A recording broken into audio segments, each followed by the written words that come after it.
आज हम समबहुभुजों की सममित रेखाओं से संबंधित कुछ उदाहरण देखेंगे।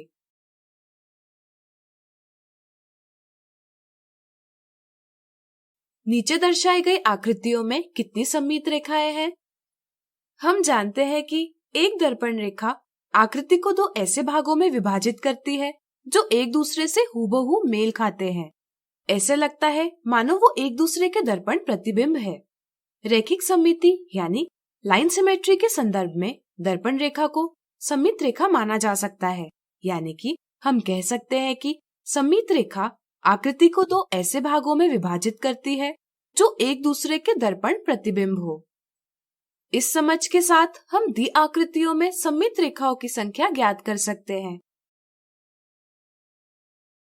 अगर हम पहली आकृति में एक ऊर्ध्वाधर रेखा यानी वर्टिकल लाइन खींचते हैं तो यह रेखा पहली आकृति के दो ऐसे भाग करती है जो एक दूसरे के दर्पण प्रतिबिंब है, इसलिए हम इस रेखा को एक सममित रेखा कह सकते हैं। इसी तरह अगर हम पहली आकृति में एक क्षैतिज रेखा यानी हॉरिजॉन्टल लाइन इस प्रकार खींचते हैं तो यह रेखा आकृति को दो ऐसे भागों में विभाजित करती है जो एक दूसरे के दर्पण प्रतिबिंब नहीं है, इसलिए क्षैतिज रेखा सममित रेखा नहीं है। अब हम आकृति पर इस प्रकार एक तिरछी रेखा खींचेंगे। यह रेखा आकृति एक को दो ऐसे भागों में विभाजित करती है जो एक दूसरे के प्रतिबिंब नहीं है, इसलिए यह रेखा सममित रेखा नहीं है।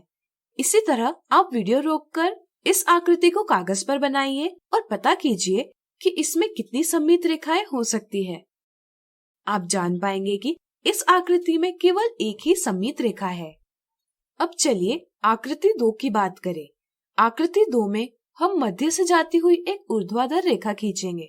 ऊर्ध्वाधर रेखा आकृति को दो ऐसे भागों में विभाजित करती है जो एक दूसरे के दर्पण प्रतिबिंब है, यानी कि ऊर्ध्वाधर रेखा एक सममित रेखा है।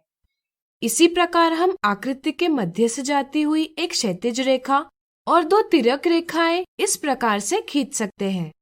इनमें से प्रत्येक रेखा आकृति के दो ऐसे भाग करती है जो एक दूसरे के दर्पण प्रतिबिंब है, यानी कि ये सब भी सममित रेखाएं हैं। इनके अलावा आकृति 2 में ऐसी कोई भी रेखा नहीं खींची जा सकती जिससे हमें आकृति के दो ऐसे भाग प्राप्त हो जो एक दूसरे के दर्पण प्रतिबिंब हो। इसलिए हम कह सकते हैं कि आकृति 2 में 4 सममित रेखाएं हैं। अगला उदाहरण, आकृति में दर्शाए गए आकार को इस प्रकार पूर्ण कीजिए कि वह आकार दर्शाई गई सममित रेखाओं के अनुदिश सममित हो। हम जानते हैं कि सममित रेखा आकृति को दो ऐसे भागों में विभाजित करती है जो एक दूसरे के दर्पण प्रतिबिंब हो। इस समझ के साथ हम रेखा M और रेखा N को दर्पण रेखा मानकर आकृति के दर्शाए भाग का प्रतिबिंब बनाते जाएंगे, जिससे हमें पूर्ण आकृति प्राप्त होगी। यह हम दर्शाए गए वर्गों की सहायता से करेंगे। चलिए क्षैतिज रेखा N को दर्पण रेखा मानकर आकृति का प्रतिबिंब खींचे।